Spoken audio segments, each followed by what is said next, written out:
E aí, mais alguns desafios da banca CESP, Lei 8.112, podemos? Vamos lá. Acerca do ato administrativo e dos agentes públicos, julguem o item com subsecutivo, ou palavrinha, né? Subsecutivo. Também que não precisa avaliar isso. Vamos lá, promoção e readaptação são formas de provimento de cargo público? Nem parece a banca CESP, isso em 2015, nem parece. Quando eu olhei essa questão, assim, nem acredito que é tão fácil assim. É para o aluno duvidar, porque normalmente a banca CESP vem arrasando. E aí, promoção e readaptação são formas de provimento de cargo. Deve ter alguma pegadinha, deve ter alguma coisa, tem nada. Tem nada, é o basicão mesmo.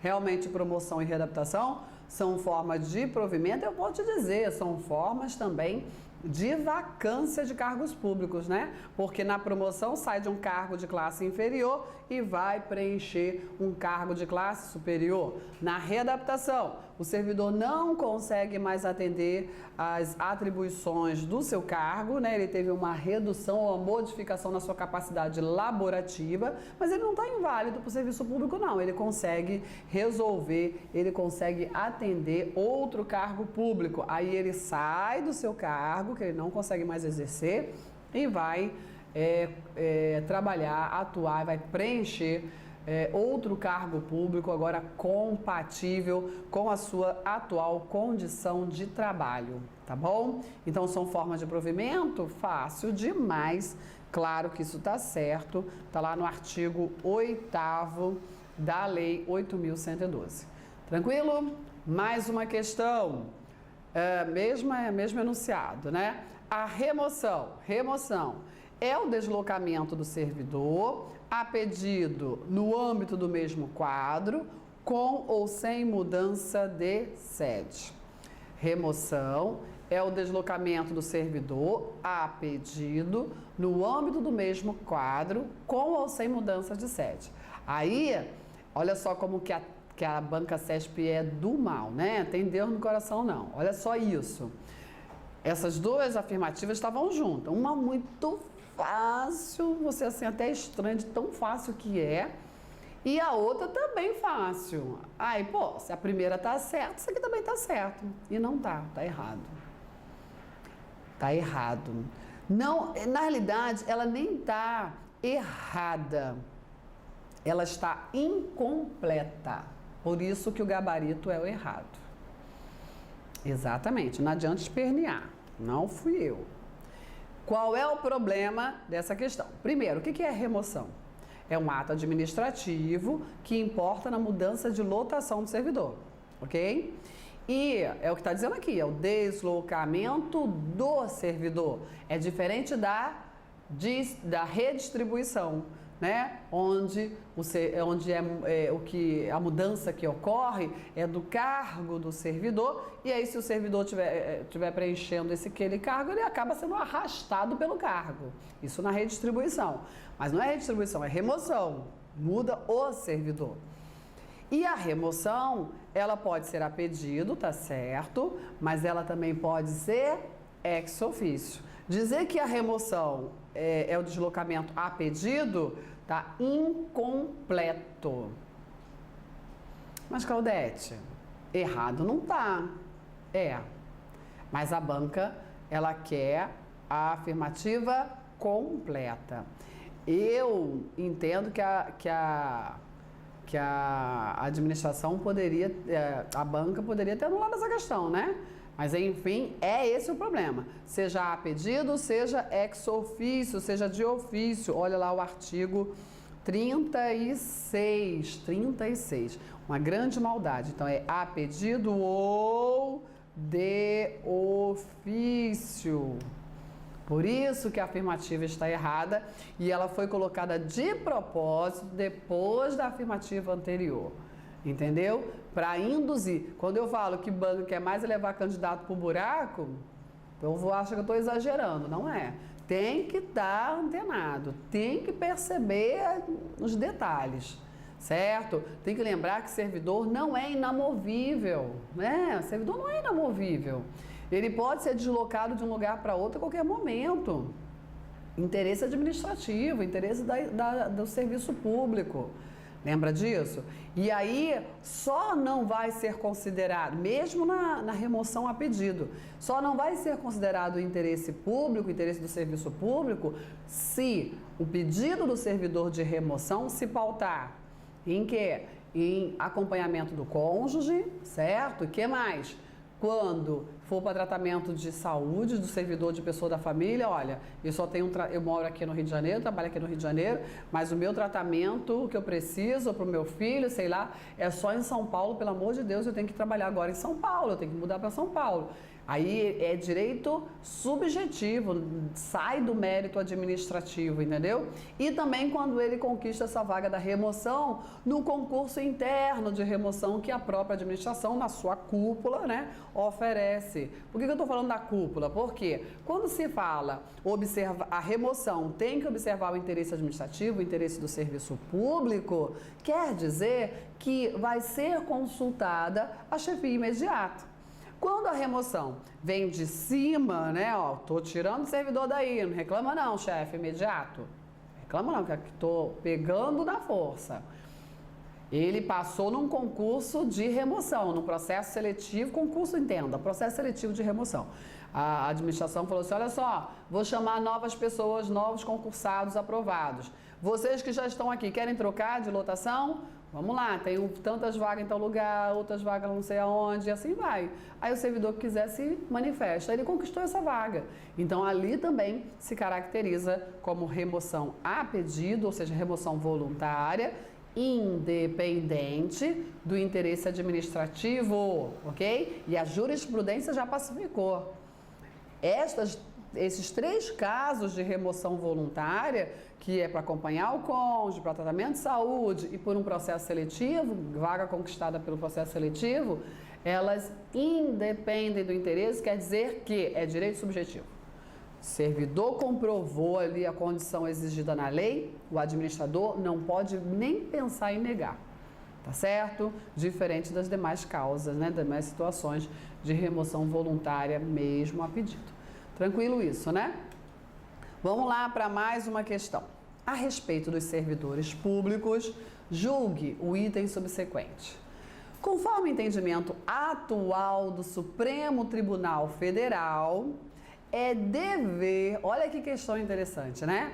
Conforme o entendimento atual, bem a cara da banca CESP, do Supremo Tribunal Federal, é dever da administração pública nomear candidato aprovado em concurso dentro das vagas previstas no edital, em razão do princípio da boa-fé e da proteção da confiança, salvo em situações excepcionais caracterizada pela necessidade, superveniência e imprevisibilidade. E aí, está certo ou está errado? O Supremo, ele seguiu o entendimento do STJ e realmente firmou o entendimento de que o concurso público, até então, né, até bem pouco tempo, era mera expectativa, né, provocava aquele aprovado no concurso público, ele possuía mera expectativa de direito à nomeação, ok? E isso aí é o entendimento coerente da doutrina, né, e da jurisprudência majoritária até bem pouco tempo. Só que o que aconteceu? Infelizmente, né, as manipulações administrativas, os administradores públicos fazendo horrores, colocavam o edital na praça, arrecadavam aí valores, né, de taxa de concurso público e depois não chamavam quase ninguém ou ninguém e contratavam ou por outras vias, era farra, né? E aí os nossos tribunais superiores dizem, não, tá errado isso, olha só. O administrador, você tem a faculdade, o mérito, a conveniência, a oportunidade de avaliar se vai ou não oferecer o concurso público. A partir do momento que você avalia, tem vaga aqui, que você olha lá para a sua conta, né? Tem dinheiro aqui para contratar, certo? E lança o edital, que é a lei do concurso, você estará agora vinculado a esses preenchimentos. ok? Você tem que nomear aqueles candidatos aprovados dentro do número de vagas oferecidas, certo? É isso que o Supremo firmou de entendimento. E aí, o que está errado aqui? A ressalva. Não tem ressalva. Salvo em situações excepcionais, caracterizadas pela necessidade, superveniência e imprevisibilidade. Na época, o ministro Aires Brito, ele colocou lá, né, com minoria, uma observação que poderia, no seu voto, né, poderia o administrador, né, provar uma imprevisibilidade, algo aconteceu entre o seu edital e a contratação, mas olha, o ministro Aires Brito, no seu voto, não é a posição do Supremo. Para o Supremo foi aprovado dentro do número das vagas oferecidas? Então, você tem direito subjetivo à nomeação, ponto final. Certo? Então, essa afirmativa está errada, erradíssima. Continuando, considerando o disposto no Código de Ética, não é o papo da gente, mas também considerando o regime jurídico dos servidores públicos civis da União, julgue. Ao servidor, em estágio probatório, é assegurada a licença sem remuneração. Ao servidor, em estágio probatório, é assegurada a licença sem remuneração para o desempenho de mandato classista, sendo o período de afastamento considerado como de efetivo exercício. Certo ou errado? Olha só, a pessoa que está em estágio probatório é servidora? Aquele que está em estágio probatório é servidor ou não é servidor? Ou é um mero candidato? É servidor, com certeza. Né? Por que ele é servidor? Porque ele já foi nomeado e ele já foi empossado, certo? E já até iniciou o exercício, porque o que é o estágio probatório? É o período de efetivo exercício, onde se comprova, e a jurisprudência entende que esse período de efetivo exercício é o mesmo correspondente ao período aquisitivo da estabilidade, né? Certo? Isso é jurisprudência, doutrina. A Lei 8.112 está dizendo ainda que o estágio probatório é de 2 anos, mas a jurisprudência e a doutrina já pacificaram o entendimento de que o período do estágio probatório é o mesmo período aquisitivo da estabilidade, porque, apesar de reconhecerem que são institutos distintos, estágio probatório é uma coisa, período aquisitivo de estabilidade é outra coisa. Por quê? Vamos lá. O estágio probatório é um período que se visa o quê? Qual o intuito do estágio probatório? Verificar se o servidor consegue se adequar ao desempenho do novo cargo. E o período aquisitivo de estabilidade é para ele conquistar uma garantia de proteção ao vínculo funcional, que é a estabilidade. São 2 objetivos distintos, entendeu? Só que, como eles acontecem no momento semelhante, né, no momento idêntico, concomitante, achei a palavra, né, tinha perdido, no momento concomitante da vida funcional, logo após iniciar o exercício, em regra, se faz o estágio probatório e se inicia o período aquisitivo de estabilidade. Por que eu falei em regra? Porque tem aquela situação, vamos imaginar lá, Joãozinho, servidor federal, estável. Acompanha a novela Concurseira comigo, que é a única novela que você pode assistir, né? Essa com a Claudete Pessoa, que é mocinha e vilã, entendeu? Só essa. Então, olha lá a história da novela. Joãozinho, servidor público federal, estável, resolveu fazer outro concurso público. Falou que a sua vida estava um marasmo, quer saber? Vou fazer outro concurso público, sair de um cargo nível médio para um cargo nível superior, sair de uma atuação que quero entrar numa outra carreira, exemplo. E aí, Joãozinho, servidor federal, faz um outro concurso federal. Isso é importante. Joãozinho, servidor federal estável, faz um outro concurso federal. Qual é a lei que vai reger Joãozinho, que estava regendo Joãozinho lá no seu desempenho do cargo, do primeiro cargo? Lei 8.112. Qual é a lei que vai reger Joãozinho no desempenho do novo cargo? Lei 8.112.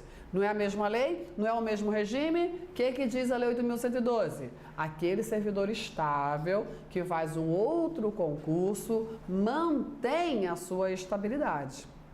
Mas apesar de manter a sua estabilidade, ele tem que fazer o quê? Um novo estágio probatório. Por quê? Para verificar se ele consegue desempenhar um novo cargo.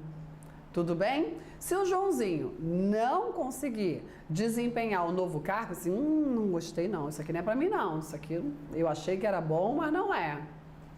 Oficial de justiça, né? Eu sou oficial de justiça, é um desempenho muito peculiar. Nem todo mundo se adequa. Eu conheço 2 pessoas que não querem mais ser oficiais de justiça, querem sair.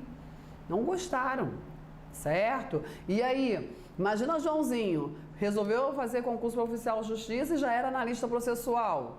Aí ele, eu não quero não, eu prefiro ser analista processual. O que acontece com o Joãozinho? Vai ser reprovado no estágio probatório? Vai, porque ele não se adequa. Ele praticou o ilícito? Não, ele só não se adequou ao novo desempenho. Mas ele era estável? Sim, estável. A estabilidade é no serviço público? Sim, é no serviço público. Ele tem direito à recondução ao cargo anterior? Sim, claro. Ele tem direito à recondução ao cargo anterior porque ele era estável. Então eu te pergunto, nesse novo cargo, no novo cargo, Joãozinho estava cumprindo o estágio probatório? Sim. Joãozinho estava cumprindo o período aquisitivo de estabilidade? Não, porque a estabilidade ele já tinha conquistado. Por isso que a jurisprudência diz, olha, eu sei que são institutos distintos, mas em regra acontecem de forma concomitante na vida do servidor. Ele inicia o estágio probatório e ele inicia o período aquisitivo de estabilidade com algumas poucas exceções. Por isso que, em vez de 2 anos, conforme está na Lei 8.112, a jurisprudência, a doutrina, a administração pública já pacificou que realmente o estágio probatório observa o mesmo tempo do período aquisitivo da estabilidade, ou seja, 3 anos. Isso é muito importante para a banca CESP, porque a banca CESP vai na jurisprudência e vai na doutrina. Claudete, mas por que não mudaram o período do estágio probatório? Porque o único que não concorda com esse papo todo é o Legislativo, o Congresso. O Congresso é o único que está falando sozinho, mas é ele que manda, é ele que faz a lei e ele não muda. Já teve medida provisória da presidência para poder mudar e voltou. Olha que coisa de doido, né? Bem louco mesmo isso, certo? Então, essa afirmativa, ela está errada, por quê? Eu não disse porque ainda que ela está errada, né? Porque, apesar daquele servidor daquela pessoa que está em estágio probatório ser servidora, né? Ele não tem todos os direitos. Ele não pode usufruir de todas as licenças, não. Algumas ele pode, outras não. E aí, como que você vai resolver isso? Eu trouxe aqui para a gente fazer uma revisão. O artigo 20, nos seus parágrafos 3º a 5º, traz lá os direitos dos servidores que estão em estágio probatório. Vamos lembrar? Olha lá. O servidor que está em estágio probatório tem direito a usufruir licença por motivo de pessoa da família, e aí suspende o estágio, né, licença para cuidar de pessoa da família, o parente está doente. Afastamento do cônjuge ou companheiro, né, eu falo que é a licença do amor, vai viver sem nenhum tostão no bolso, e é claro que suspende o estágio, até porque nem conta como efetivo exercício. Também a licença para atividade política suspende o estágio, e para o serviço militar que não suspende o estágio, até porque é uma convocação obrigatória. Também tem direito aos seguintes afastamentos. Foi eleito, servidor que está em estágio probatório foi eleito, ok? Menos vereador, porque vereador você sabe que pode acumular, artigo 38 da Constituição Federal, pode acumular desde comprovada a compatibilidade de horário, né? Isso vale para o servidor também. Mas se ele for eleito para qualquer outro cargo eletivo, né? Deputado, senador, presidente, e aí? ele vai ter direito ao afastamento e não suspende, conta como efetivo exercício, né? Isso é importante. Olha lá o rol do artigo 102 da Lei 8.112. Também ele tem direito de se afastar para estudo ou missão no exterior. Não é fácil de conseguir isso aqui não, mas pode. Quem consegue vai e não suspende. Também para servir em organismo internacional do qual o Brasil coopere, entendeu? Então, assim, são esses os direitos do servidor em estágio probatório. Cuidado, tá bom? Cuidado com esse assunto, esses direitos, tanto as licenças quanto os afastamentos, porque são cobrados. Também tem direito a participar de cursos de formação, decorrente da aprovação em concurso relativo a outro cargo na administração federal. E aí, nesse caso, suspende o estágio. Tranquilo? Ok? Então, fizemos uma boa revisão sobre o estágio probatório, né? Certo? Continuando. No que concerne ao regime jurídico dos servidores públicos civis federais, julgue. É obrigatória a realização de concurso público para provimento de cargo efetivo, seja na administração direta, seja na administração indireta. Certo ou errado? É uma outra questão muito fácil, que de tão fácil as pessoas erraram porque acharam que tinha algo mais, né? Não tem não. Claudete, mas na indireta tá errado, porque na indireta tem as empresas públicas, sociedade de economia mista, que não é cargo efetivo. Sim, mas também tem a autarquia e a fundação pública que integram a administração indireta, né? E ali o cargo é efetivo e ali o concurso público é obrigatório. Então tá certo. Ok? Tá certo, tá certo. Artigo 11 da Lei 8.112. Mais um. A respeito do regime jurídico estatutário dos servidores públicos, julgue o item a seguir, de acordo com o entendimento dos tribunais superiores. Né? Olha só a banca. De acordo com o entendimento dos tribunais superiores. O servidor federal tem direito a ser removido a pedido. Remoção tem caído muito nas provas. Remoção. O servidor público federal tem direito a ser removido a pedido, independentemente do interesse da administração, para acompanhar cônjuge que, sendo empregado de empresa pública federal, tenha sido deslocado para outra localidade no interesse da administração. Nossa, aqui a banca foi bem organizada, né? Ela disse aqui todos os detalhes necessários para que a remoção voluntária, a remoção a pedido, aconteça independente do interesse da administração. Então, assim, mesmo que o chefe não queira, isso acontece, né? O chefe assim, não quero, não vou perder, você sabe todo o procedimento, você não vai. Tem chefe que é assim, não vai, fica desesperado e não quer liberar o servidor. Não, chefe, olha só, eu não estou te pedindo nada, não. Eu estou te comunicando que eu vou ser removido, porque eu tenho o direito, tá aqui a comprovação, né? Não estou te pedindo, estou te avisando. É tirar muita onda, né? Vou acompanhar o meu amado, a minha amada, né? E o melhor de tudo, outro detalhe, não confunda a regra aqui apresentada. Estamos falando de qual instituto? Hein? Remoção. Para acompanhar o quê? Cônjuge que foi deslocado para outro local, né, outra localidade, no interesse da administração. Cônjuge do servidor. Quando ocorre que sempre que o cônjuge do servidor também servidor, né, ou empregado de empresa pública federal, quando ele é deslocado no interesse da administração, o servidor federal ele tem dois direitos a exercer. Dois direitos. Ou ele usufrui uma licença para acompanhar o cônjuge, só que a licença para acompanhar o cônjuge ela é dolorida, né? Porque eu falo que é a licença do amor. Vive só de amor, não tem dinheirinho. E é uma licença cara, por quê? Não está na Lei 8.112, a não ser lá na licença do pessoal da saúde. Não, nem é esse da Lei da Saúde, não. Não está na Lei 8.112. Mas lá nas regras de previdência, né, direito previdenciário do servidor, está lá dizendo o seguinte, ó, servidor, quando você usufruir alguma licençazinha para acompanhar o seu cônjuge, ou não interessa, qualquer licença sem remuneração, você tem que continuar a contribuir para o Instituto de Previdência. Para continuar tendo direito aos benefícios previdenciários.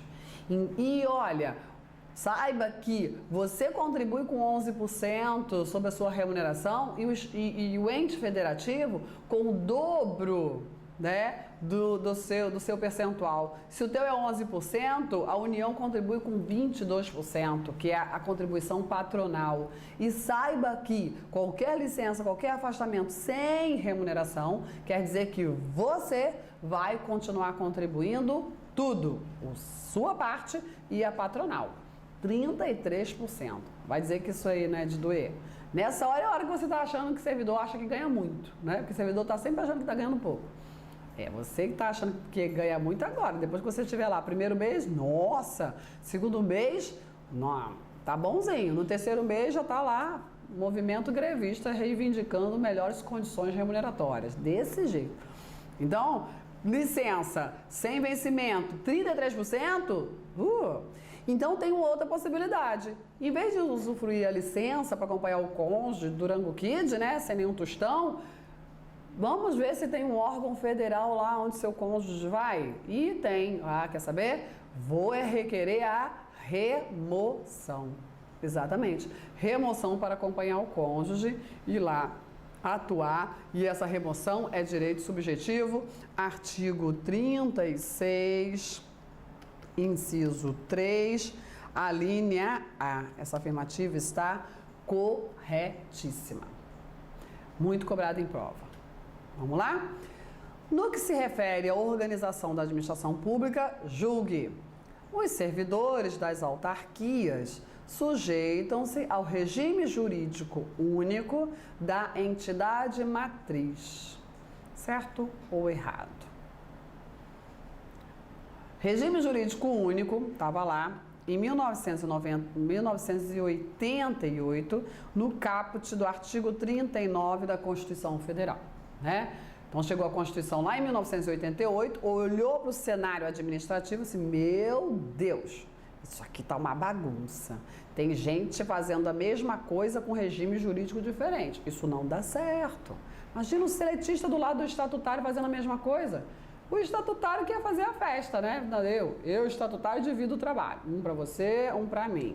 Um para você, 2 para você, um para mim. 1, 2, 3 para você, um para mim. Não dá certo. Tem que ter regime jurídico único. Aí a Constituição em 88 exigiu regime jurídico único. Isso durou até 1998. Veio a emenda constitucional 19 de 98, prometendo, né? Descobrir o Brasil de novo, que é. Em 1998 perceberam que a administração pública precisava ser eficiente. Além de observar legalidade, pessoalidade, moralidade, publicidade, precisava observar a eficiência, né? Tinha um contexto político ali horroroso. Enfim, eu não vou entrar nesse mérito, não. Aí, entre as várias alterações produzidas, tirou a obrigatoriedade do regime jurídico único. Tá bom? Só que em 2007, cautelarmente, esta alteração constitucional produzida pela emenda foi declarada inconstitucional por um vício de forma. E aí voltamos à exigência, à redação anterior, à exigência de regime jurídico único. E esse regime jurídico único é observado na administração direta, autárquica e fundacional. Cada entidade, cada ente federativo é dotado de autonomia, de independência, né? Seja autonomia administrativa ou funcional, para reger os seus próprios servidores. Então, cada entidade matriz, lógico, A União tem o seu regime jurídico, cada estado tem o seu regime jurídico único. Perceba, não está dizendo aqui que o regime jurídico único é o estatutário. No artigo 39 da Constituição Federal, não se exigiu que fosse o regime estatutário, em nenhum momento. É que a grande maioria dos entes federativos adotaram como regime jurídico único o estatutário. Poderia ser o seletista, tá certo? O artigo 1º da Lei 8.112 diz lá que na União, na administração direta federal, autarquia federal e fundação pública federal, o regime adotado como único é o regime estatutário instituído e regulamentado pela Lei 8.112, ok? Então, essa afirmativa está correta? Certíssima, perfeito. Tranquilo? Interessante, né? Então, assim, até naquelas afirmativas mais simplórias da banca CESP, a primeira afirmativa pode estar certa, mas a outra tem pegadinha. Cuidado, fique atento. Combinado assim? Olha só, nosso treinamento terminou não, tem mais. Tchau, tchau.